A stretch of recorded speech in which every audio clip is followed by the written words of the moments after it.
Welcome back, Swifties. Something a little bit different this week and next week, I expect. I'm going to do this documentary from Kallmekris. I believe that's her name. She does true crimes and things, but she's got like 13 million subscribers. And I haven't watched any of her stuff, but I've been in search of, I guess, more Taylor Swift related stuff to react to, and most of the sort of fan made or I don't know what YouTuber made documentaries. I've been looking at a few of them and reading the comments and skipping through bits of it, trying to find something, I guess, of substance or something interesting to react to. And this sounds interesting from what people are saying in the comments and from the few I've watched, maybe 2 or 3 minutes, just skipping through. I think it's going to be a video, trying to do what I do really, which is work out why Taylor Swift is Taylor Swift. Why any success leaves clues, doesn't it? That's my point, I suppose. So I think it's going to be that. I don't think this woman. I don't think she is a Swiftie as far as I can tell, but I don't think she's like an anti-Swiftie or anything either. So, let's get into it. Hey. First off, just want to start this off real light. Say, you look absolutely beautiful today. And I'm super happy that you're here and just breathing the same air as me. Well, I guess not the exact same air because you're somewhere else and I'm here. But I'm very glad that we've got the same microphone Taylor now. Swift. Don't know if you can see.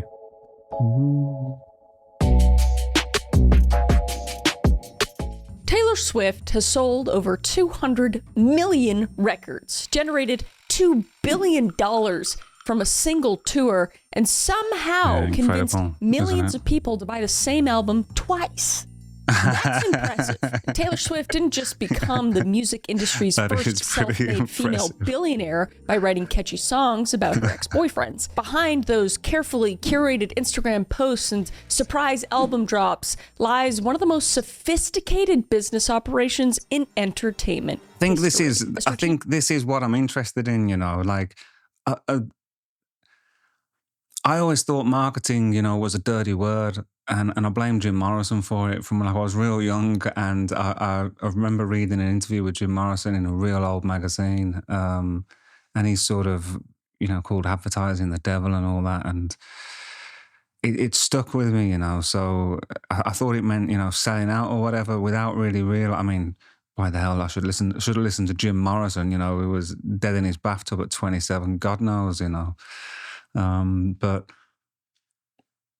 But it's although the Doors are a revered band, but they're not remembered as one of the biggest bands of all time or anything, are they?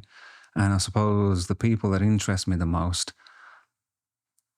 are the Stones, are Taylor Swift, are the people that have not just longevity, but great success, so. Empire I'm interested. Built on unprecedented media control, calculated relationship narratives, and a revolutionary understanding of parasocial economics. So today, we're going to talk about the story of how a teenager from Pennsylvania transformed personal heartbreak into a business model and built up a fan base so loyal that they would be considered an army. All while quietly becoming the most powerful executive in modern music. So whether you love her or hate her, one thing is undeniable. Taylor Swift isn't just a pop star. She's a billion-dollar case study in making the personal profitable. And gonna be honest, that's it, man. It's impressive. It is. Slightly terrifying. So let's get into it. Cool, so basically, before I really get into the video, I've been doing so much research on government and politics and everything going on in the world. And I think we're all starting to slowly find out that we see what the media wants us to see. and it's programmed that way. It's all very sophisticated and procured. And I have been looking into Hollywood as well, and with the TikTok and Instagram, everybody's blowing up about Taylor Swift, and it seems to be like the thing of the internet right now. And it just, like, as somebody who wouldn't call myself a Swiftie, but can, appreciate people making music and people enjoying music, it's very interesting to me because I watch the relationships and people crying over engagements and people obsessing over Easter eggs and all this kind of stuff. And it's extremely interesting. And I'm like, where did this come from? Because I haven't really been in that world. So I think right now the internet's at war, like anti-Taylor Swift or pro-Taylor Swift, and there isn't that gray area. So man, so that's well, a couple of things, man. It reminds me of the Elvis thing, how Colonel Tom Parker was selling "I love Elvis" badges and "I hate Elvis" badges, making money off the people that hated Elvis as well, So I suppose with any artist is going to have lovers and haters, right? People that think they're God's gift and others that just don't get it or actively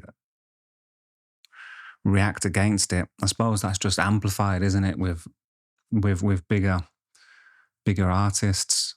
But the psychology behind it is fascinating. Would psychology be the right word?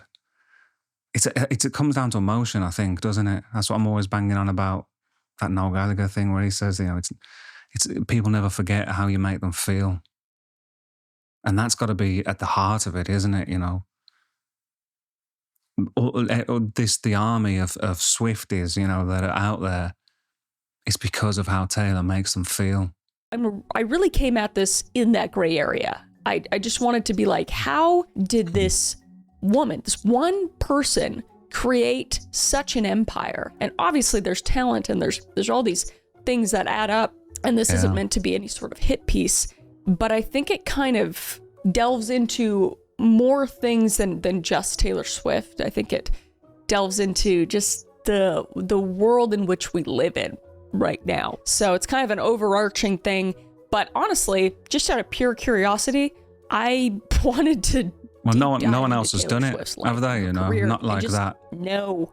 How the frick? Not for a long time, anyway. And why people are so invested, because I don't understand it. So Taylor Swift's rise to global stardom began not in the honky tonks of Nashville, like I thought. Honestly, that's what I thought. I don't know a lot about Taylor Swift, so I learned a lot about in reading about her. But anyway, she actually started in the affluent suburbs of Pennsylvania, where a convergence of family wealth, business expertise, and strategic investments created an extraordinary launchpad for success. So born December 13th, she loves the number 13!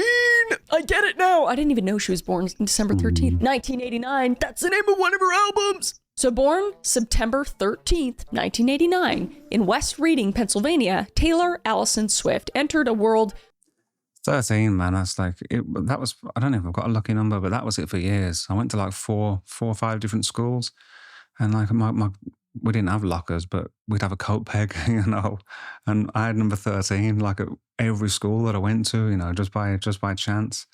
And then I was a goalkeeper, playing soccer.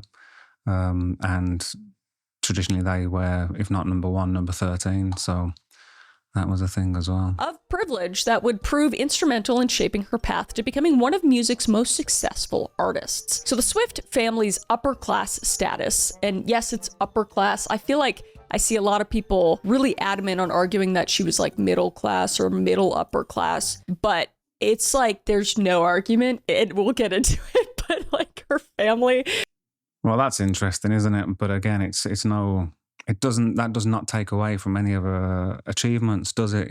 Because not that that's what this woman is saying, but I've got a lot of friends, I guess, or even family, who they're like, oh, it's all right for them, they've got money or whatever, but there are many, there are many rich families, right, that their kids are losers, man. Right, or they don't achieve anything, or they just I've got a friend actually, who comes from who comes from a wealthy background, man, and he just pisses it up the wall, man. Everything he seems to touch just turns to turd. You know what I mean? Was like tens of millionaires at this point. And as well, like, I think this is going to be interesting. I think it's going to be. I don't know why. I don't know why it is that people want to try to diminish anyone's success because they think they had a privileged background or something. Because money is important, isn't it? And stability is important, but it's not enough, man. You need to come from good parents and good people, don't you? It doesn't mean perfect people, does it? But you need to instill great things in your children, I suppose. Give them the best head start you can.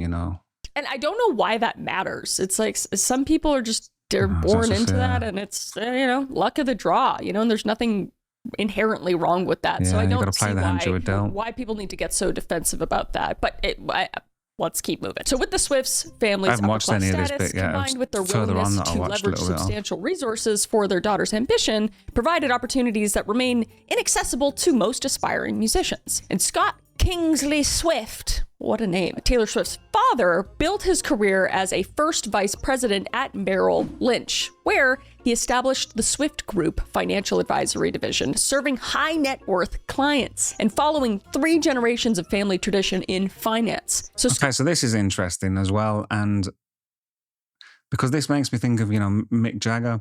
Well, in this country, the only really massively successful band or artist that I can think of is Oasis. They were.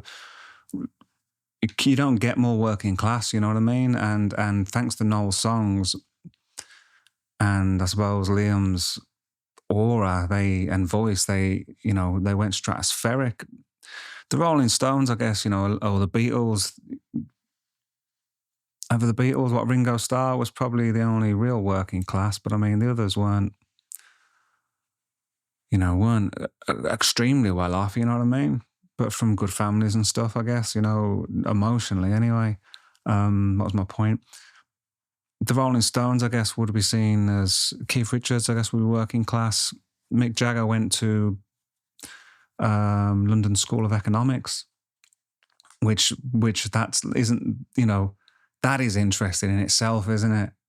So maybe they weren't from upper class. Well, they weren't from upper class backgrounds, but the fact that the Rolling Stones became what they became, the music is one thing. It's essential, isn't it, to have great music? But the fact that he spent a good few years learning about business and economics, no wonder, Scott had joined Merrill Lynch in 1980 and spent over 30 years building a very successful practice that contemporary sources estimate generated a net worth of $20 to $30 million by the 2000s.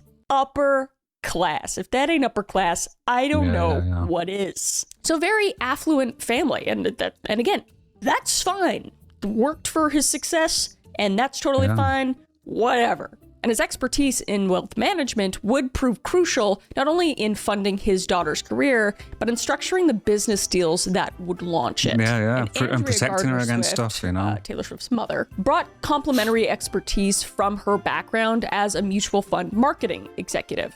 And Andrea, also born into her own privileged background, with her father, Robert Finley, serving as a president of Raymond Construction Company, and her mother, Marjorie, was a professional opera singer with her own television show in Puerto Rico, which is really, that's cool. That's awesome. So Andrea understood both business is there any of that TV show out there to see? She has Taylor Swift was born into the ultimate momager, dadager. Is that a word? Family, out the get-go. So her marketing would become what she later described as fundamental in selling the product Taylor was creating. While her decision to leave her career entirely to manage her daughter's development represented a luxury few families could afford. So the family's wealth manifested in tangible assets.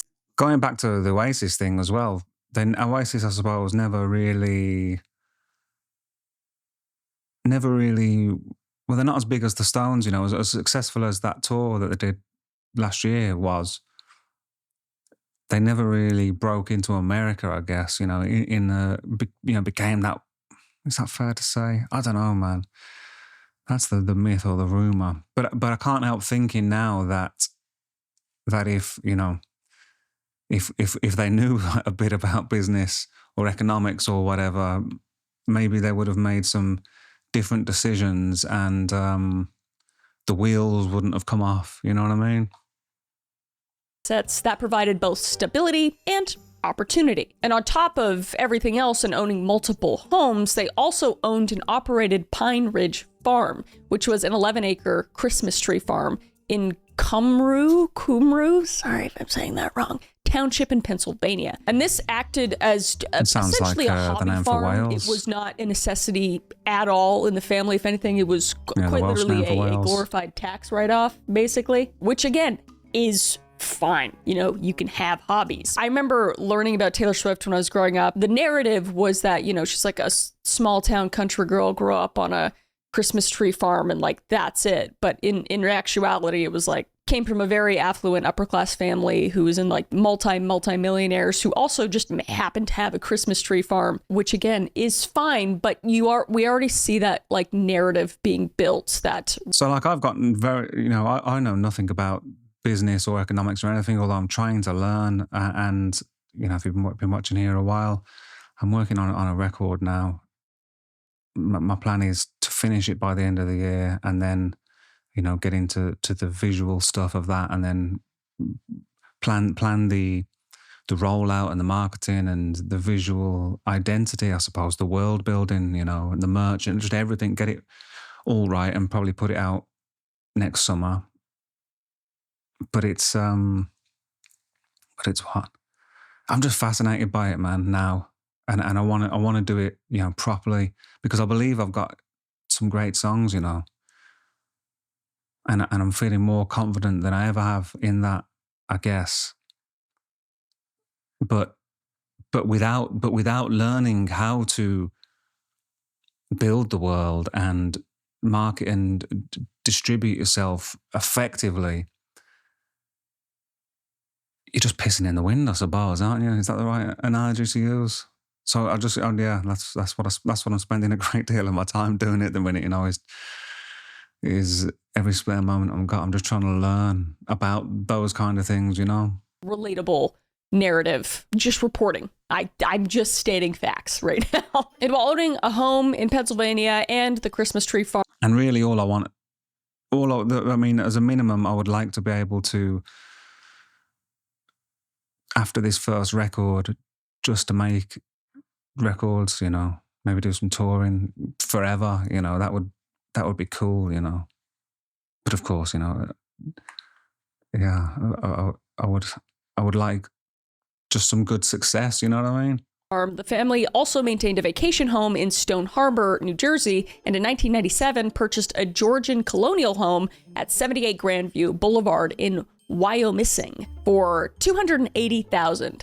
Different time. And it was a 3,500 square foot residence with 5 bedrooms situated on 0.75 acres in one of Pennsylvania's most affluent planned communities. So this property portfolio alone placed the Swifts well above typical American families, where median household income during that period ranged from $30,000 to $50,000 annually. And Wyomissing was just like an incubator of affluent families. The community that shaped Swift's formative years was no ordinary American suburb. West Reading and the broader Wyomissing area represented a pocket of exceptional prosperity and educational excellence in southeastern Pennsylvania. And the Wyomissing Area School District consistently ranked as the top district in Berks County and among Pennsylvania's finest, and provided Swift with educational advantages that extended far beyond basic academics. And the district's 96% graduation rate, extensive advanced placement programs, and a strong emphasis on arts education created an environment where creative ambitions were nurtured alongside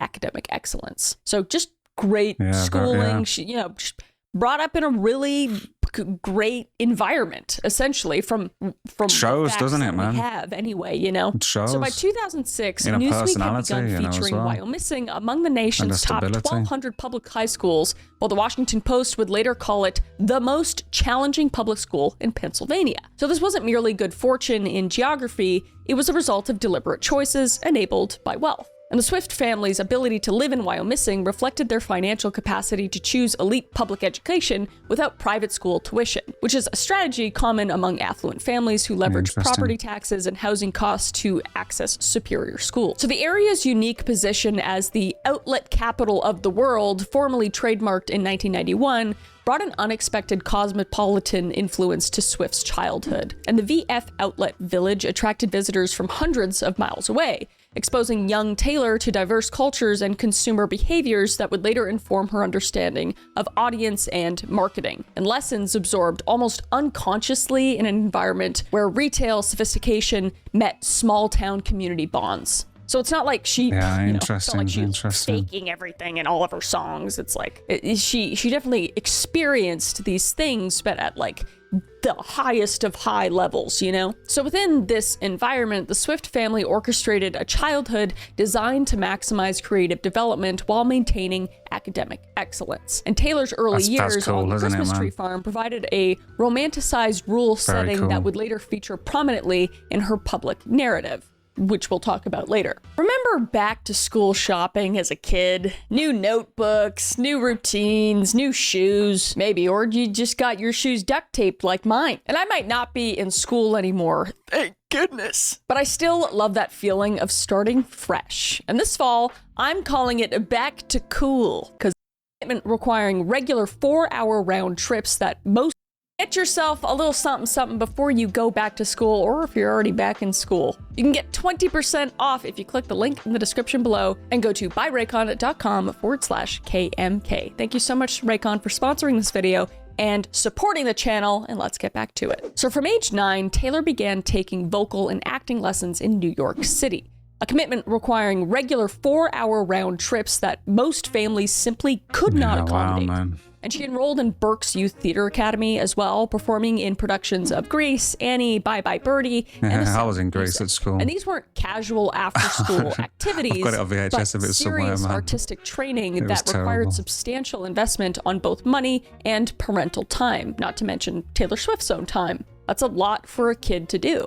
And Andrea Swift, I'd say, like, she's up there with Kris Jenner. I'd say she's, like, as we're getting into this, Andrea and Scott are like above Kris Jenner level momager. Like, it's absolutely insane. But anyway, Andrea Swift became the archetypal stage mother through the resources that transformed the stereotype. Because rather than desperately pushing for opportunities, she could strategically select and fund the best options available. They were trying to use the most of what they had and the most of what Taylor wanted, hopefully. So the family's approach to Taylor's education revealed their priorities and capabilities, starting at the Alvernia Montessori. It would seem that they have just, it's not like they planned to have a child like Taylor, is it? You know, I think they were just open enough and aware enough to understand what she wanted, you know, and to be able to provide a framework for that to maybe happen, man. School for preschool and kindergarten. Then moving to the private Wincroft School for elementary education, and the Swifts invested because if she didn't in have the magic, learning it's not happening, is it? You know, creative expression as well.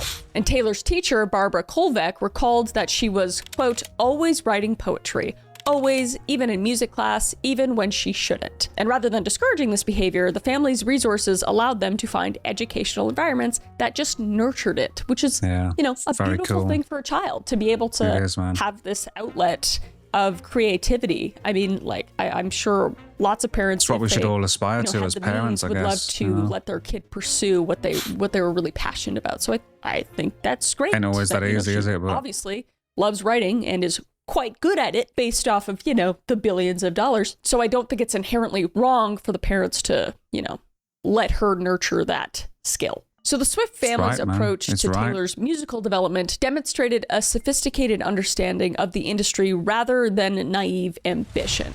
Because at age 11, Taylor had already identified that singing the national anthem was, quote, the best way to get in front of a large group of people if you don't have a record deal, unquote. A strategic insight that led to performances at Philadelphia 76ers games, Detroit Pistons games, and eventually a Thanksgiving Day performance at Ford Field. So these weren't lucky breaks, but calculated opportunities pursued with the patience that financial security could afford. I do think there is a certain amount of luck in this, for sure. But I mean, you know, luck comes a little easier when you have a giant checkbook. But the pivotal moment came with the family's first exploratory trip to Nashville in the spring of 2001. While 11-year-old Taylor knocked on doors along Music Row with demo CDs of karaoke covers, Andrea waited in the car with young Austin. A scene that might appear quaint, but represented extraordinary privilege again. Because most families cannot afford exploratory trips to distant cities and can't take time off work for speculative ventures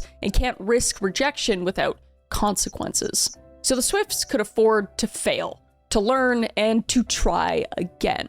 And again, there's nothing wrong with that. There's not anything wrong with that, is there, man?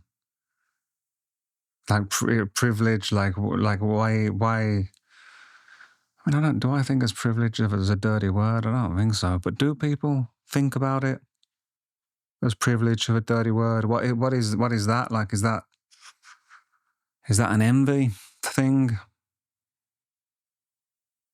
Maybe it is.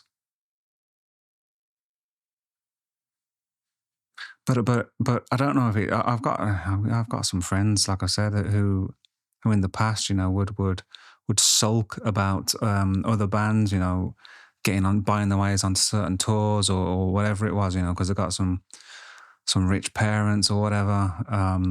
But none of that ever bothered me, you know. I always just thought, you know, this is just gotta play the hand that you're dealt, you know. I think I'm an eternal optimist, I guess, you know, so I don't know, I've just got this belief, you know, that things are going to be all right in the end. And even in the darkest times, I've always had that, you know. I've always thought, for the most part anyway, you know, it's going to be all right, you know, it's going to work itself out. And I think it has worked itself out, you know. I could have, you know, put records out before 40. I'm going to be 41, I guess, by the time it comes out, you know. But if the time is now, you know, it feels right, you know. I feel like I've had to go through everything to get to this point, you know. And I feel like I'm in the right place at the right time. But yeah, so it never really concerned me, you know, the privilege thing. And I guess I often think about that, if people would just, the energy that people put into criticizing other people or saying, you know, things like, oh, it's all right for them because they've got, you know, money. I think it's irrelevant, and it just steals from them, like, time and energy, right? You should put in all of your energy into what you can do to improve your own life, because it's difficult enough anyway, isn't it? You know what I mean? Thanks for watching. If you would like access to the full thing and loads of other extended content, Taylor Swift, One Direction, Miley Cyrus, videos of me playing my songs and others, link in description.